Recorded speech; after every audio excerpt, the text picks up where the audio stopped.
નમસ્તે મિત્રો, સ્વાગત છે તમારું સ્વાસ્થ્ય જાણકારી ચેનલમાં.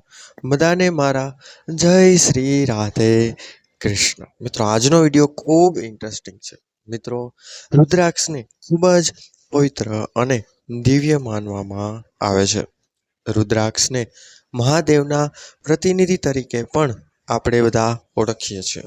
તેનો ઉપયોગ કરવાથી વ્યક્તિના જીવનમાંથી દુઃખ દૂર થાય છે અને ખુશીઓ વધવા લાગે છે. જીવન સારું એવું નીકળવા લાગે છે. આ ઉપરાંત વૈદિક કાળથી રુદ્રાક્ષ પહેરવાની પરંપરા ચાલી આવે છે.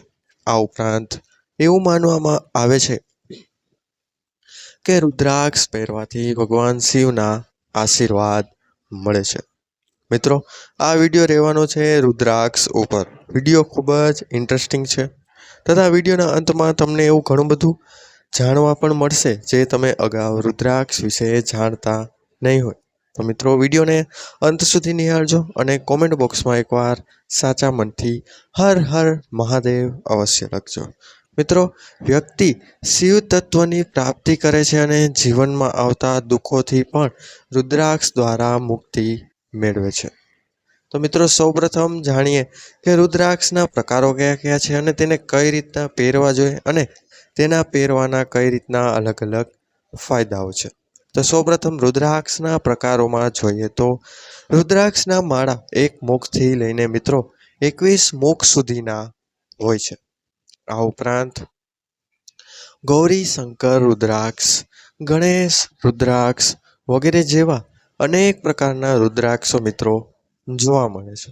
આ ઉપરાંત 2 મુખીથી 14 મુખી રુદ્રાક્ષ લોકોને સરળતાથી મળી રહેતા હોય છે, જ્યારે 1 મુખી રુદ્રાક્ષ અને 15 મુખીથી 21 મુખી રુદ્રાક્ષ ખૂબ જ દુર્લભ અને ખર્ચાળ હોય છે. તેનો જો તમે ખરીદવા જાઓ તો બજારમાં ભાવ પણ તેનો ખૂબ વધારે હોય છે અને અમુક જગ્યાએ તેની નકલી બનાવટ પણ વેચવામાં આવતી હોય છે. મિત્રો, ગૌરી શંકર રુદ્રાક્ષ, ગણેશ રુદ્રાક્ષ અને ત્રિજુતિ રુદ્રાક્ષ પણ દુર્લભ અને અતિ ફાયદાકારક છે. હવે મિત્રો, આ રુદ્રાક્ષના અલગ અલગ રીતે પહેરવાના અને તેને પહેરવાના ફાયદાઓ કયા કયા છે તેના વિશે જાણીએ. તો તેમાં સૌપ્રથમ આવે છે મિત્રો એકમુખી રુદ્રાક્ષ. તો મિત્રો, એકમુખી રુદ્રાક્ષને ગ્રહોના દેવતા સૂર્યનું પ્રતિનિધિત્વ માનવામાં આવે છે. જે લોકોની જન્મ કુંડળીમાં મિત્રો મેષ, કર્ક, સિંહ, તુલા, વૃશ્ચિક અને ધનુ લગ્ન અથવા રાશિ છે, મિત્રો આ હદ સુધી આ એકમુખી રુદ્રાક્ષ આ લોકો મુખ્યત્વે ધારણ કરી શકે છે. આ રાશિના લોકો માટે આ રુદ્રાક્ષ ધારણ કરવું સારું હોય છે. આ ઉપરાંત મિત્રો, ઈચ્છા પૂર્તિ માટે પણ આ રુદ્રાક્ષને પહેરી શકાય છે. આ સિવાય અન્ય ફાયદાઓ વિશે જાણીએ તો મિત્રો, રાજકારણમાં સફળતા મેળવવા માંગતા લોકો ઉપરાંત નોકરીમાં સમસ્યાઓનો સામનો કરી રહેલા લોકો માટે પણ આ રુદ્રાક્ષ ખૂબ ફાયદાકારી માનવામાં આવે છે. ઉપરાંત સરકારી મુશ્કેલીઓમાંથી મુક્તિ મેળવવા માંગતા લોકો, એટલે કે જ્યારે પણ તમે કોર્ટ કચેરી, જેલ વગેરેના ધક્કાઓમાંથી મુક્તિ મેળવવા માંગતા હોય, પિતા પુત્રના સંબંધોમાં બગાડ, ઉચ્ચ પદ ઈચ્છતા લોકો, પતિ પત્ની વચ્ચે કલેશ, ઝવેરીઓ તથા તબીબી ક્ષેત્રમાં તમામ કામ કરતા લોકો માટે અને આ ઉપરાંત સમાજમાં ખ્યાતિ અને સમૃદ્ધિ તથા સન્માન મેળવવા અને વધારવા માંગતા હોય તેવા લોકો માટે આ રુદ્રાક્ષ ખૂબ ફાયદાકારક છે. આ બધા લોકોએ એકમુખી રુદ્રાક્ષ ચોક્કસપણે પહેરવો જોઈએ. તેનાથી તેમને ઘણો બધો ફાયદાઓ મળતા હોય છે. હવે મિત્રો, એકમુખી રુદ્રાક્ષની ઓળખ કઈ રીતે કરવી તેના વિશે જાણીએ તો આ ખૂબ જ મહત્વનું છે. અન્યથા તમે નકલી બનાવટી રુદ્રાક્ષને અસલી સમજીને પહેરતા હશો તો પણ તમને ખ્યાલ નહીં આવે.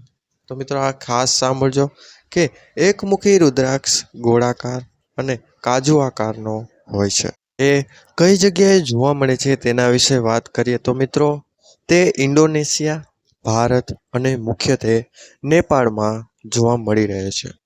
મિત્રો નેપાળી ગોળ મણકો અત્યંત દુર્લભ અને ખૂબ કિંમતી માનવામાં આવે છે. આ રુદ્રાક્ષમાં ફક્ત મિત્રો એક જ આડી રેખા હોય છે. અને ખરેખર મિત્રો વાત કરીએ તો સાચા રુદ્રાક્ષ એટલે કે વાસ્તવિક રુદ્રાક્ષ ઘેરા ભૂરા અથવા હંમેશા કાળા રંગના હોય છે.